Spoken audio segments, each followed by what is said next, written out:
Bem, a Comissão de Constituição e Justiça do Senado deve voltar hoje a debater o projeto que muda regras para porte e registro de armas de fogo. Para falar sobre esse assunto, nosso entrevistado é o senador Marcos Duval, do Podemos do Espírito Santo, que é relator do projeto. Senador, bem-vindo. Qual a expectativa para a volta da discussão do assunto? Quais as principais mudanças que devem acontecer com a aprovação do projeto e a expectativa para que isso aconteça e comece a valer? Bom dia a todos, um prazer muito grande estar aqui falando com todos. Nós estávamos caminhando num acordo. A semana passada fizemos uma reunião em meu gabinete com senadores contrários a esse projeto.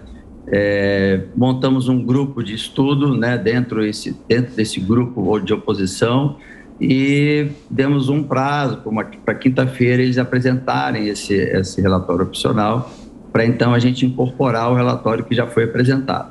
Bom, acabou que eles só estiveram na terça-feira, nos outros dias e horários marcados eles não compareceram, então a gente segue com um relatório que já foi apresentado.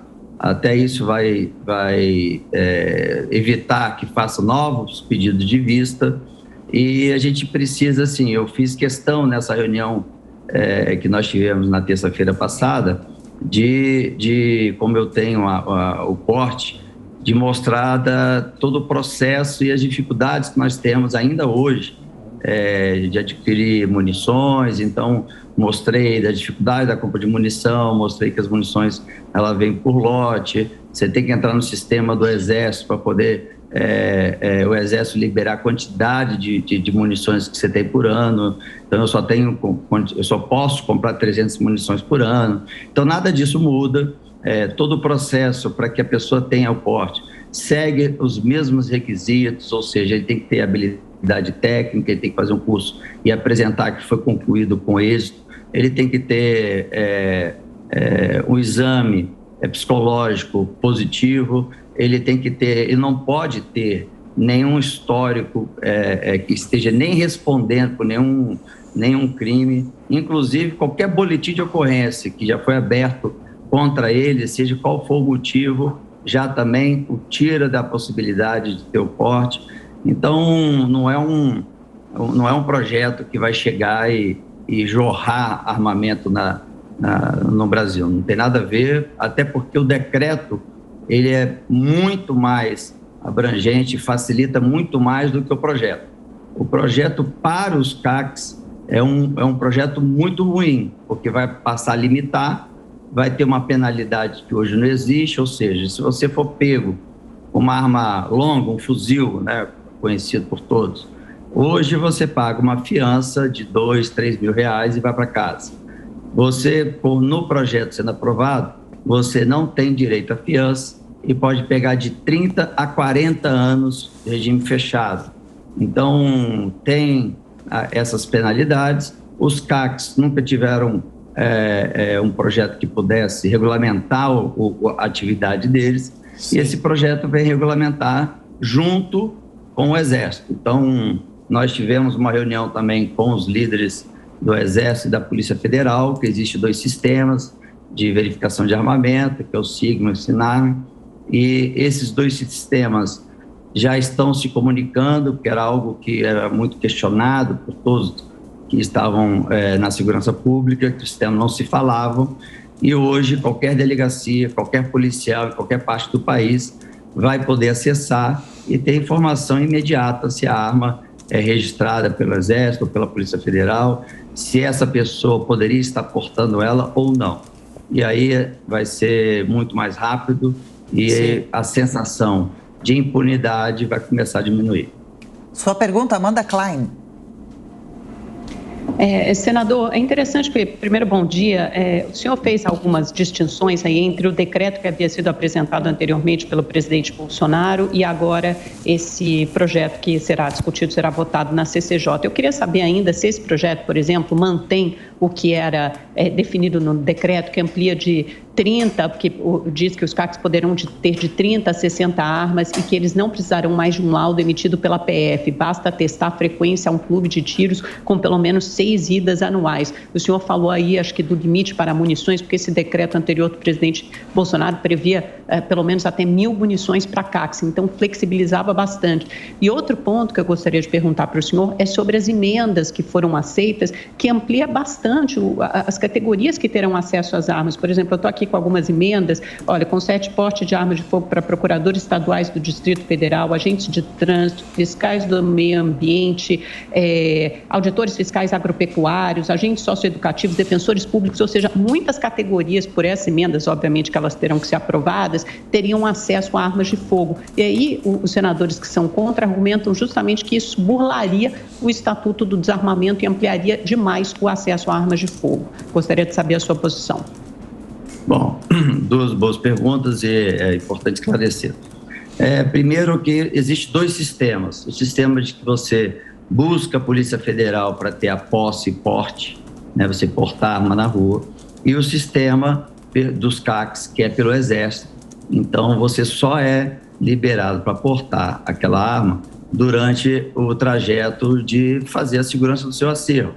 Então, você sai hoje de um estande de tiro ou de um campeonato, pode ter um criminoso passando o número da sua placa, da cor do seu carro, dizendo que possivelmente você tem armamento, porque você estava ali o dia inteiro num campeonato. Bom, então foi regulamentado isso. A quantidade de munição para quem tem porte é uma, para quem é CAC é outra. Porque o CAC, ele engloba 3 categorias, que são de caçadores, são de colecionadores e são de atiradores esportistas.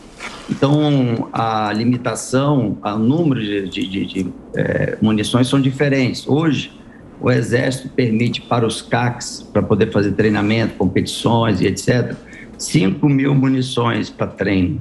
Eu, como tenho um porte pela Polícia Federal, eu só posso ter 300 tiros, eu só posso comprar 300 munições por ano.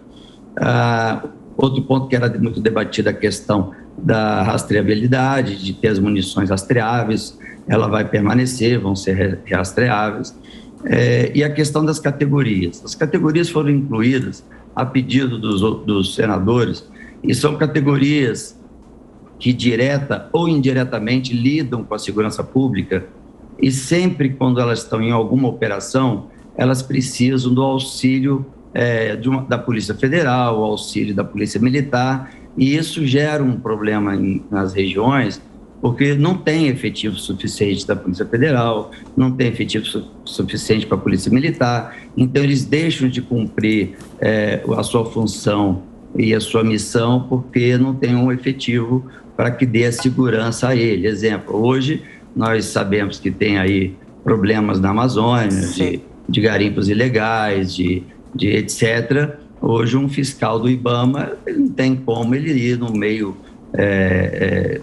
da floresta, chegar até a esse grupo e determinar uma multa, uma apreensão, porque ele vai ser, podendo ter até perigo de morte.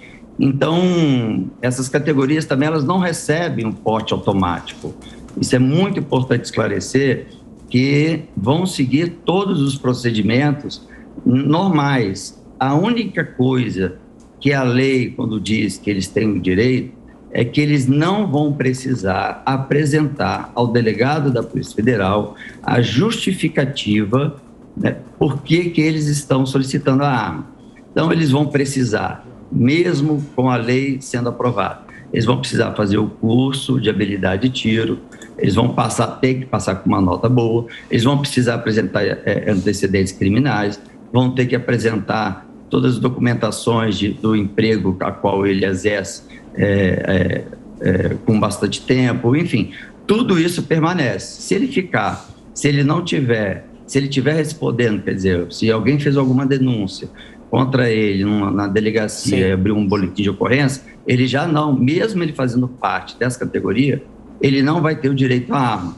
Então, a única coisa é isso, chegou no final, apresentou tudo, ele não vai precisar da tal efetiva necessidade, ele tem que fazer um relatório, uma redação para o delegado, dizendo, eu preciso porque eu exerço tal função. Isso é a única coisa que a lei vai falar, não, isso você não precisa mais apresentar. O restante, você é obrigado a apresentar. Senador, para a gente fechar a nossa conversa rapidamente, a pergunta de Cristina Grêmio. Cristina.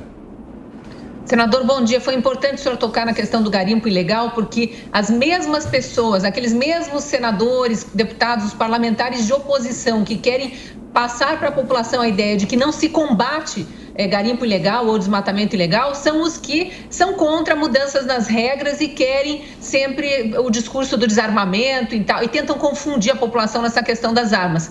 Eu falo isso para entrar na questão política. Como é que está o nível de debate dentro do Senado? Quais são suas expectativas para essa discussão?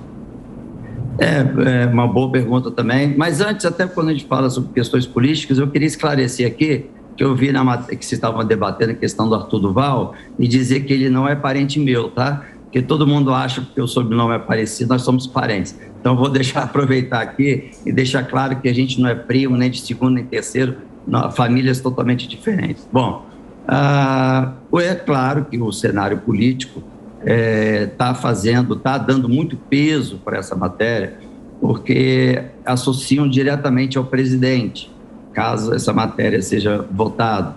Mas como a proposta apresentada pelo presidente foi em 2019 e ela foi totalmente modificada na Câmara dos Deputados, hoje nós podemos dizer que esse projeto de lei nada tem a ver com o presidente da República.